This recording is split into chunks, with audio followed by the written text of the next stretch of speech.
Well, hello, and thanks for watching another episode of News of the Pews, where you can count on unapologetic 2A advocacy. Gun rights are human rights.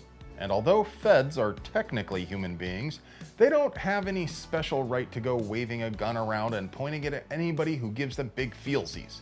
Which is exactly why Hennepin County Attorney Mary Moriarty in Minnesota issued a warrant for the arrest of an ICE agent who was accused of pointing his gun at someone in a road rage incident. This video allegedly shows two ICE agents returning at the end of their shift to their staging area in an unmarked rental car when another car seems to try to stop them from driving on the shoulder. The feds were obviously incensed at the notion that someone would stop them from breaking the law because one of them pulled up alongside the other, rolled down the window, and pointed his gun at them. He even admitted it to state investigators, claiming he felt threatened. But if he felt threatened, then why did he pull alongside the other car? I mean, if we give him all the benefit of the doubt, what was he even trying to accomplish? He can't make a traffic stop. He has no authority to ticket or arrest other drivers whatsoever. What do you guys think he was even trying to do? But hey, it would be impossible for me to produce quality 2A propaganda without you. That's right, I don't have any sponsors, so I literally couldn't make this content without your support. So if you are in a comfortable place in life, please consider supporting this channel by purchasing one of these sick t-shirts for just 15 bucks, or by donating at the links down there in the doobly-doo, and of course right here. Patreon supporters get to see scripts and videos early, as well as private Discord access. If you're not in a comfortable place though, remember, you don't owe anybody else a thing.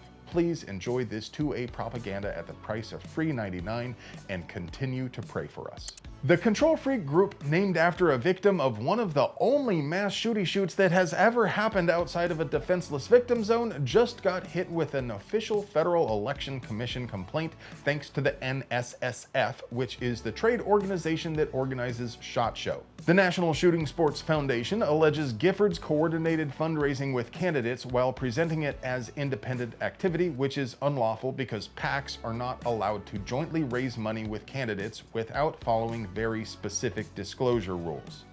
But even if the allegations are proven, this is little more than counting coup, as Giffords is unlikely to face any serious penalties.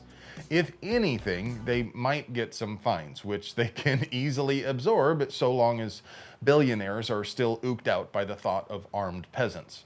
The Supremes granted certiorari for Baird versus US, which sure looked like a gun rights case to me at first glance, but it's not. Kendrick Baird was convicted of felon in possession, but the court won't be looking at whether that's constitutional. And he got a sentencing enhancement for a standard capacity magazine, which would be a great opportunity to challenge magazine bans. But he's not asking the court to consider that either. This gun case going in front of the Supreme Court is just about whether courts have to follow sentencing guideline commentary. Neat. Well, that's disappointing, but not nearly as disappointing as red team politicrators whose idea of gun rights is a bill that would carve out yet another special group with special privileges. A group that just so happens to include Congressman Pat Harrigan. Harrigan was Special Forces, and he's pushing a bill that would make it legal for current and former Special Operations personnel to carry regardless of state laws. He obliviously compares his bill to Leosa, thinking that's a good thing. You just know this dude asks for the military discount everywhere. Bro is giving thank me for my service vibes real hard. Leosa is not a good thing. It is fundamentally un-American, and I maintain it is a blatant violation of the Equal Protection Clause of the 14th Amendment. I don't care what the courts say, that's my story, and I'm sticking to it.